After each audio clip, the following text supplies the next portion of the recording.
are tuned to 88.5 FM right now. It's Jimmy Will Rock You. For the next 2 hours, nothing but the biggest and the best rock and pop hits from the 70s, 80s, 90s and more. Proudly sponsored by Harvey Norman in Midland. Let's start rocking right here on 88.5 FM.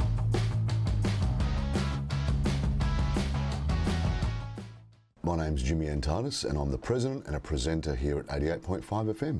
And I play the biggest and the best, in my opinion, rock and pop hits from the 70s, 80s, 90s and more. But I'm also the president, program manager, program trainer and sponsorship coordinator. We're a local community radio station which is solely run by volunteers. All presenters, all committee members since the start in 2005 is done by volunteers. 88.5 relies on sponsorship, grants and fundraising events to keep the station and the airwaves alive on a daily basis. The founder of 88.5 FM, the wonderful, late and great Margaret Kitson.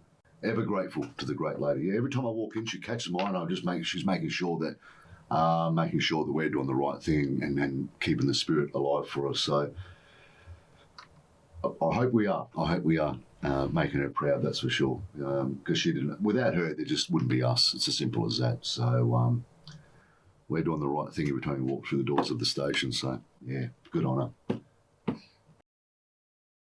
Let's start rocking right here on 88.5 FM's Jimmy Will Rock You.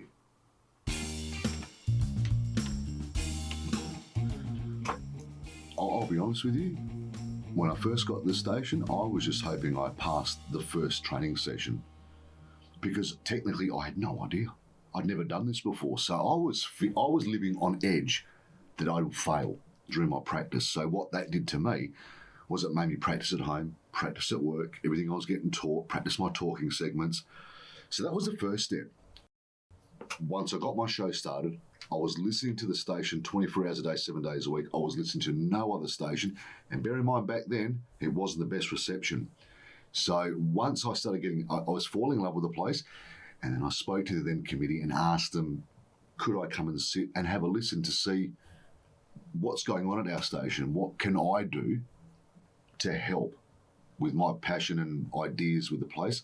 I was given the opportunity, which is great. And I would sit there at these committee meetings in the corner as a young bloke and say very little and just listen and learn and come up with ideas myself. And I would go home the next day and think about what they were talking about. What would I do if I was in that situation? So all of a sudden I started building relationships with some of the committee people. And a gentleman called Johnny Greenwood, who was the then president, said, after a few conversations, he said, I'd like to see you take the presidency on once I'm done. And I'd also like you to become the program trainer because I had this idea about let's put an advert out and let's bring more people through the doors to grow the place. So the passion for the presidency probably came about 6 months into my show starting. I could feel that I could add something to it, sort of thing. So, yeah. I mean, funny enough, I was the first person to meet him. I was on air in our broom cupboard on a Thursday night when Jimmy came in looking to be a radio presenter. And had a chat to him. He was going to come and present a sports program was the idea, but then we got talking music, and I put forward to the committee and said, get him off. He's got a good voice. He's good for radio. You want a little bit more of Groove and Graham? You've got him tomorrow. 60 sounds from the get him on something on music, and we won't have the problem then of each week having to find someone to speak sport. Yeah. So obviously, as I say, I gave him a glowing reference at the start. Yeah, he's a live wire without a doubt, and his enthusiasm tends to rub off onto other members of the committee and also certainly presenters. I wasn't thinking president when I was trying to do a radio show a week.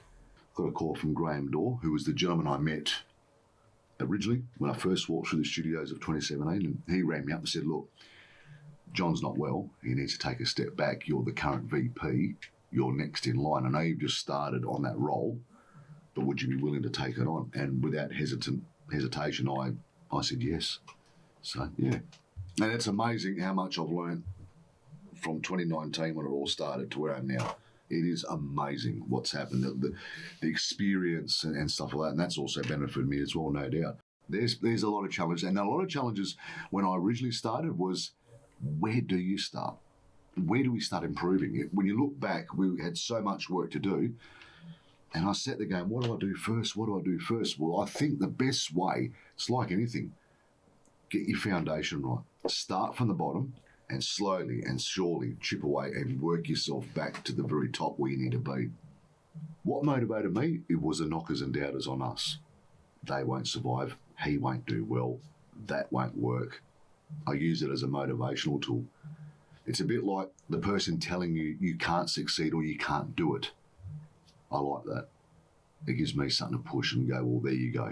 When you had doubt, there I am. So I think if you've got that kind of mindset, I enjoy the challenge of it. I enjoy the challenge of coming through as a team together when trying to achieve something.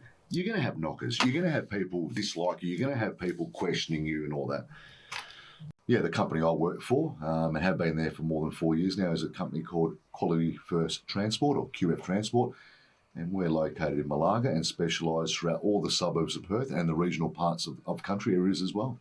In sales, as much as we offer an honest service and we deliver an offer, an honest speech, you've got one chance sometimes to catch the eye of the person who's making the decision.